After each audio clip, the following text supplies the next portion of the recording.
ساری حکومت میں ابراہیم علیہ السلام اکیلے ہیں. نمرود کی ساری حکومت ہے، اس میں ابراہیم علیہ السلام اکیلے ہیں. سارے بتوں کو توڑ دیا اور نمرود کا انکار کر دیا اور کلمہ پڑھ لیا. کلمہ پڑھ لیا تو ساری حکومت میں جتنے لوگ ہیں کسی کے لیے آگ نہیں ہے. جس نے کلمہ پڑھا اسی کے لیے آگ ہے. حال کس پر آیا؟ حال کس پر آیا؟ کلمہ پڑھنے والے پر آیا یا جنہوں نے کلمہ نہیں پڑھا ان پر آیا؟ کلمہ پڑھنے والے پر آیا. ہم تو یوں کہہ رہے ہیں مسلمان ہیں ہم، پتہ نہیں کیا بات ہے، اللہ تعالیٰ ہم سے ناراض ہے جو ہمارے اوپر یہ آزمائشیں آ رہی ہیں. ہم تو شکایت کرتے ہیں، ہم شکایت کرتے ہیں. شکایت مت کرو، نبیوں کے واقعات سنو اور سناؤ، صحابہ کی زندگیوں کو پڑھو. شکایت مت کرو. ہماری شکایت لا علمی کی وجہ سے.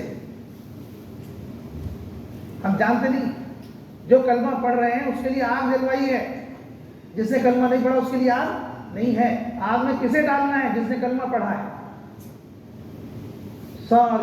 سارے لوگ ایک طرف، نمرود کی پوری طاقت ابراہیم علیہ السلام کو آگ میں ڈالنے پر لگی ہوئی ہے. ابراہیم علیہ السلام پیچھے نہیں ہٹ رہے، پیچھے نہیں ہٹ رہے. یہاں تک کہ ساری طاقت نمرود کی لگ گئی اور آپ کو اٹھا کے آگ میں ڈال دیا اور آپ آگ میں کود گئے. تو آگ میں کود کر اللہ کو راضی کر لیا یا نہیں کیا؟ بتاؤ بھائی، بولو راضی ہوئے اللہ پاک؟ نہیں ہوئے. جب راضی ہو گئے تو اللہ پاک نے دوسرا حکم دیا کہ بیوی بچے کو اٹھا کے جنگل میں چھوڑ دو. پورے پریوار کو اٹھا کے کہاں چھوڑو؟ تو اللہ پاک راضی ہے ناراض ہے؟ اللہ پاک یہ حکم راضی ہو کے دے رہے ہیں ناراض ہو کر؟ ہم کہتے ہیں کہ پتہ نہیں ہم سے کیا جرم ہو گیا، ہم تو نماز بھی پڑھ رہے ہیں، روزہ بھی رکھ رہے ہیں، زکوٰۃ بھی دے رہے ہیں، پھر حالات کیوں؟ تو حالات کس پر آئیں گے؟ نماز پڑھنے والے پر تو آئیں گے، زکوٰۃ دینے والے پر آئیں گے. حالات دینداروں پر آئیں گے، عذاب نافرمانوں پر آئے گا. دینداروں پر حالات نہیں، حالات کے سیلاب آئیں گے، عذاب نہیں آئے گا. عذاب نافرمانوں کا حصہ ہے، حالات فرما برداروں کا حصہ ہے. تو اللہ پاک راضی ہو کر کہہ رہے ہیں بیوی بچوں کو جنگل میں چھوڑ دو.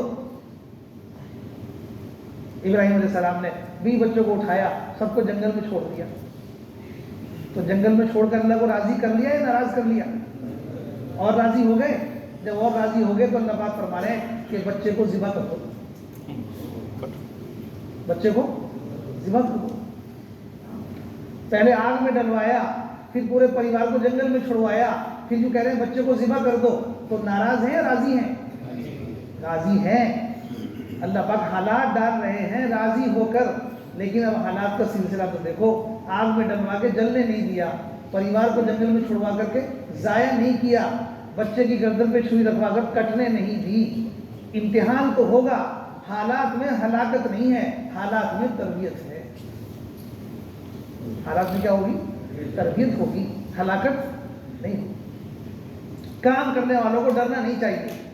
جو تقاضے کام کے آ رہے ہیں، آپ مسجد کی جماعت میں بیٹھو گے، تقاضے ساتھی ڈالیں گے، ذمہ دار ڈالیں گے کہ آپ کو یہ کام کرنا ہے، آپ کو یہ تقاضا پورا کرنا ہے. جب ان تقاضوں کو پورا کرنے کے لیے اپنی جان مال لگاؤ گے، اس کا مجاہدہ آپ کے پورے پریوار کو ہوگا، بیوی بچوں کو بھی ہوگا.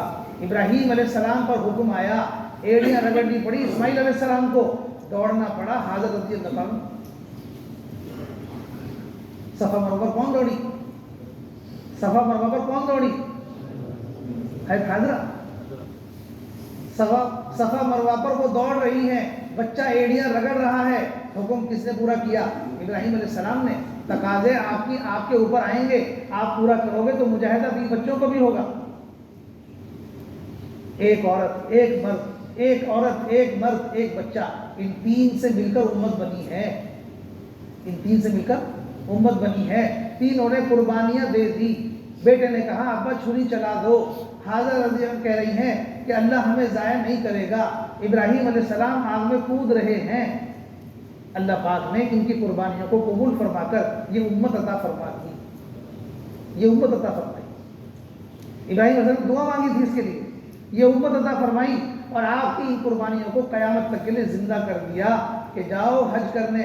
ان تین کی نقل اتارنے کا نام حج ہے. جو تینوں نے کیا وہ جا کے کرو بس. اسی کا نام حج ہے. ایسا کرو گے تو ایسا کر دیں گے جیسے آج ہی ماں کے پیٹ سے پیدا ہو. ان کی قربانیوں کو آج تک زندہ رکھا, قیامت تک زندہ رہیں.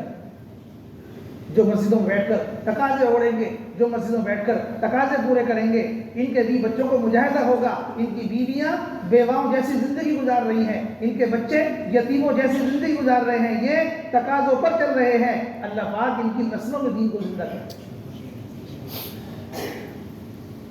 ان کی نسلوں میں دین آئے. اللہ پاک ضائع نہیں کریں گے. ان 3 نے قربانی دی, آج ساری امت جا کر کے وہاں قربانی دے رہی. ان 3 کی نقل اتارنے کا نام حج ہے. بھائی دوستو بزرگو, اس لیے پابند بنا کر چلو. پابند بن کے چلو گے تو کچھ تربیت ہوگی, ورنہ کبھی کر لیا کبھی نہیں کرا, اس میں کبھی آدمی کام کرنے والا نہیں بنتا. کام کرنے والا وہ ہے جو ہر حال میں کام کر کے دکھائے, ہر حال میں کام کر کے دکھائے. اس لیے 3 دن لگانے کے لیے کیا کرو گے؟ ہفتہ طے کرو. 3 دن لگانے کے لیے ہفتہ طے کرو, اور گشت کرنے کے لیے ہفتہ طے کرو. دن طے کرو. ہفتے کا گشت ہے تو اس کے لیے کیسے کرو گے؟ دن. مہینے کے عمل کے لیے ہفتہ مقرر کرو, اور ہفتے کے عمل کے لیے دن مقرر کرو, اور دن کے عمل کے لیے وقت مقرر کرو. تعلیم کا کیا وقت, مشورے کا کیا وقت, اور میں اپنا وقت مسجد میں کون سا دوں گا, میں اپنا وقت مسجد میں کون سا, یہ ہے مقرر کرنا. جب ان کی پابندی کرو گے تو پھر کیا ہوگا کہ جو تربیت اللہ کے راستے میں نکل کر ہوئی تھی, جو ترقی اللہ کے راستے میں نکل کر ملی تھی, جو تعلق اللہ کے راستے میں نکل کر ملا تھا, امیر کی اطاعت سے, مسجد کے ماحول سے, اعمال کی پابندی سے, جو اندر میں نور بنا تھا, وہی نور مقام پر بھی بنے گا. وہی نور مقام پر بھی بنے گا. کیسے؟ ان اعمال کی پابندی. کر لو گے؟ کر لو گے؟ کون کون تیار ہے؟ ایمانداری سے بتاؤ, دل سے بتانا, دل سے. مسجد میں بیٹھے ہو, سچی نیت اللہ سے سچا معاملہ کرا دے گی. سچی نیت اللہ سے سچا معاملہ کرا دے گی. بھائی دوستوں بزرگو, اب ایک عمل روزانہ ہے اپنی مسجد کو آباد کرنے کا. اپنی مسجد کو آباد, مسجد کو وقت دو. ایک عمل, روزانہ کے 3 کام ہیں, اس میں ایک کام ہے اپنی مسجد کے لیے وقت فارغ کرنا, مشورے کے لیے مشورہ کرنا, اور تعلیم کرنا. تو سب سے پہلے ہم مسجد کی بات کرتے ہیں کہ ہم مسجد کو اپنا وقت دیں. اس کے روزانہ مسجد کو وقت دینے سے کیا بات چاہی جا رہی ہے؟ روزانہ مسجد کو وقت دینے سے کیا بات چاہی جا رہی ہے؟ حضرت فرماتے تھے مولانا یوسف صاحب رحمۃ اللہ علیہ, تم اپنی مسجدوں کو مسجد نبوی کے معمول پر لے آؤ, اللہ پاک تمہارے محلوں کو مدینہ منورہ کے معمول پر لے آئیں. مدینہ منورہ کے معمول پر لے آئیں گے. مسجد نبوی کے معمول پر آ جائے. مسجد نبوی کا معمول کیا تھا؟ مسجد نبوی کا معمول تھا 24 گھنٹے مسجد میں اعمال کی فضا. 24 گھنٹے مسجد میں اعمال کی فضا. ایک ہے بھائی دوستو بزرگو, رسول پاک صلی اللہ علیہ وسلم نے اپنی امت کو مسجد والا بنایا تھا. مسجد والا بنایا تھا. آپ نے اپنی امت کو مسجد سے جوڑا تھا. آپ نے اپنی امت کو مسجد والا بنایا تھا. کیسے؟ با اعتبار عبادت کے, با اعتبار دعوت کے, با اعتبار حاجت کے. ان تینوں تقاضوں میں مسلمان کو مسجد سے جوڑا. عبادت کے تقاضوں میں مسجد سے جوڑا, دعوت کے تقاضوں میں مسجد سے جوڑا, اور حاجت کے تقاضوں میں کہاں سے جوڑا؟ مسجد سے جوڑا. آپ صلی اللہ علیہ وسلم کے گھر میں روٹی نہیں ہے, فاقہ ہے, بھوک ہی بھوک ہے, بھوک سے بے چین ہو گئے. عائشہ رضی اللہ تعالیٰ سے فرمایا, عائشہ میں مسجد جا رہا ہوں. مسجد چلے گئے. مسجد میں جا کر آپ نماز میں مشغول ہو گئے. نماز پڑھ کے مسجد سے گھر واپس آئے. عائشہ گھر میں کچھ آیا؟ یا رسول اللہ کچھ نہیں آیا.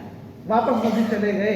مسجد میں جا کر نماز پڑھنے میں لگ گئے. نماز پڑھ کے پھر مسجد سے گھر واپس آئے. آ کر کے ارشاد فرمایا, عائشہ کچھ آیا؟ یا رسول اللہ کچھ نہیں آیا. تیسری مرتبہ مسجد چلے گئے. ایک تقاضا ہے, پیٹ میں بھوک ہے, گھر میں کھانے کو کچھ نہیں ہے, مسجد جا کر نماز پڑھ رہے ہیں, بار بار پڑھ رہے ہیں. ہم مسلمان تو ہیں, مسجد والے نہیں ہیں. مسجد والے وہ تھے جس طرح سے آپ نے اپنے صحابہ کو مسجد والا بنایا تھا. کیسے؟ اپنے عمل سے. گھر میں کھانے کو کچھ نہیں ہے, بار بار مسجد جا رہے ہیں.